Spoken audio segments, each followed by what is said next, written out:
Sukanta official YouTube চ্যানেলে তোমাদের প্রত্যেককে স্বাগত জানাই। আজ আমি তোমাদের রায়মার্টিন প্রশ্নবিচিত্রা থেকে ইতিহাসের 2 নাম্বার মডেল সেটটি সলভ করে দেখাবো। Second unit test 2 number model set. তো চলো শুরু করা যাক। দেখো, 1 নাম্বার, গোষ্ঠীর গবাদি পশু রাখার জায়গাকে বলা হতো গোত্র।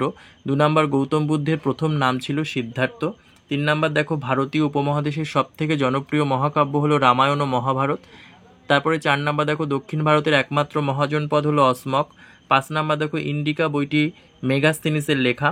6 নাম্বার, দেখো, এলাহাবাদ দুর্গের ভিতরে একটি শিলালেখ আছে। 7 নাম্বার, মহাস্থানগড় হলো বর্তমান বাংলাদেশের বগুড়া জেলার একটি প্রত্নস্থল। তারপরে দেখো 8 নাম্বার, নাসিক লেক মহারাষ্ট্রে পাওয়া গেছে। তারপরে দেখো 2-এর স্তম্ভ মেলানো। দেখো 1 নাম্বার পিটক, এটা হবে ডি ঝুড়ি। তারপরে দেখো 2 নাম্বার বানভট্ট, এটা হবে ই হর্ষচরিত। 3 নাম্বার কৌটিল্য, এটা হবে এফ অর্থশাস্ত্র। 4 নাম্বার দিগম্বর ও শ্বেতাম্বার, এটা হবে সি জৈন ধর্ম। আচ্ছা, 5 নাম্বার অষ্টাঙ্গিক মার্গ, এটা হবে বি গৌতম বুদ্ধ। তারপরে দেখো 6 নাম্বার গৌতমীপুত্র সাতকর্ণী, এটা হবে এ সাতবাহন। আচ্ছা, তারপরে দেখো এক কথায় উত্তর দাও। 3-এর 1 নাম্বার, বীজ শব্দের অর্থ কি? জ্ঞান। 2 নাম্বার, জৈন ধর্ম অনুসারে মোট কতজন তীর্থঙ্কর ছিলেন? 24 জন। 3 নাম্বার, দেখো, প্রথম বৌদ্ধ সঙ্গীতির সভাপতি কে ছিলেন? মহাকাশ্যপ। 4 নাম্বার, দেখো, আটবিক কাদের বলা হতো? 122 পেজের 38 নাম্বার কোশ্চেন দেখো, মৌর্য আমলে অরণ্যবাসীদের কি নামে অরণ্যবাসীরা আটবিক নামে পরিচিত ছিলেন? মৌর্য আমলে অরণ্যবাসীরা আটবিক নামে পরিচিত ছিলেন। এই দেখো। তারপর দেখো 5 নাম্বার, শুঙ্গদের 2জন প্রধান শাসকের নাম লেখো। দেখো, পুষ্যমিত্র ও অগ্নিমিত্র। তারপরে দেখো 6 নাম্বার, সংহিতা কথার অর্থ কি? সংকলন করা। 7 নাম্বার, দেখো, বৈদিক শিক্ষা 2টি প্রধান বিষয় কি ছিল? ছন্দ ও ব্যাকরণ। আচ্ছা, তারপর দেখো 7 নাম্বার। তারপর 8 নাম্বার, দেখো, সুয়ানজাং কোন দেশ থেকে ভারতীয় উপমহাদেশে এসেছিলেন? উত্তর হবে চীন দেশ থেকে। এবং তার লিখিত গ্রন্থের নাম কি? সিইউ কি। তারপরে দেখো 4-এর 1 নাম্বার, বৌদ্ধ ধর্মের প্রধান গ্রন্থের নাম কি? ত্রিপিটক। এটি কয় ভাগে বিভক্ত? এটি 3 ভাগে বিভক্ত।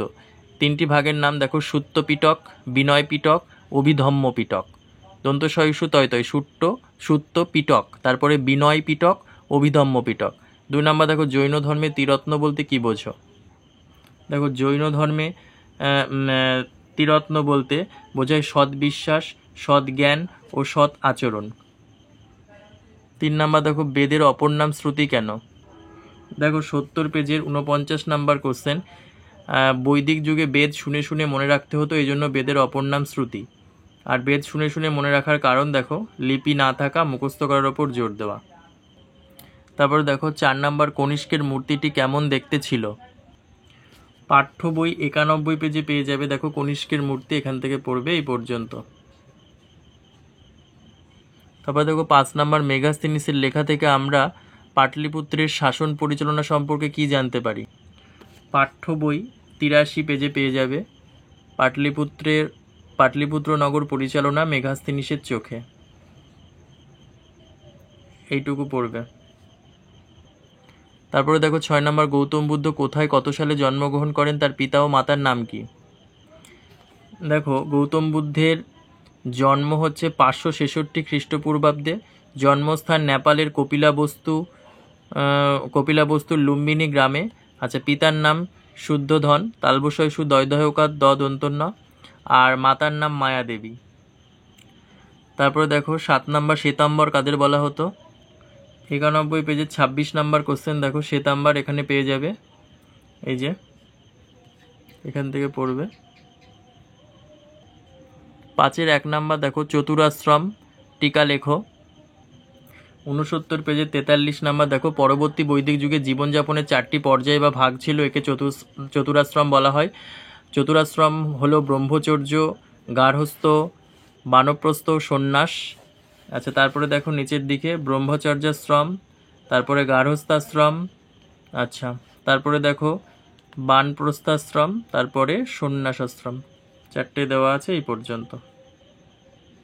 তারপরে দেখো 2 নাম্বার, বজ্জীদের উন্নতির 7টি নিয়ম। 89 14 নাম্বার কোশ্চেন দেখো, বজ্জীদের উন্নতির 7টি নিয়মের কথা এখানে পেয়ে যাবে। 89 পেজের 14 নাম্বার কোশ্চেন এই পর্যন্ত। 3 নাম্বার দেখো চতুর্যাম ও পঞ্চমহাব্রত, 90 পেজের 23 নাম্বার কোশ্চেন। দেখো চতুর্যাম বলতে কি বোঝায়, এখান থেকে শুরু।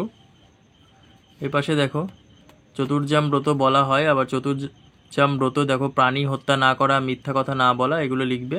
তারপরে 24 নম্বরে আছে পঞ্চমহাব্রত বলতে কি বোঝায়, এই পর্যন্ত লিখবে। 4 নাম্বার দেখো বর্ণাশ্রম প্রথা, 68 পেজের 39 নাম্বার কোশ্চেন। বর্ণাশ্রম প্রথা, ব্রাহ্মণ, ক্ষত্রিয়, বৈশ্য, শূদ্র, দেখো এই পর্যন্ত। তারপর দেখো 5 নাম্বার হাতিগুম্ফা শিলালেখ, 117 পেজের 35 নাম্বার কোশ্চেন। দেখো হাতিগুম্ফা শিলালেখ, এখান থেকে পড়বে এই পর্যন্ত। তারপর দেখো 6 নাম্বার নাসিক লেক, 117 পেজের 39 নাম্বার কোশ্চেন। দেখো এই পর্যন্ত নাসিক লেক।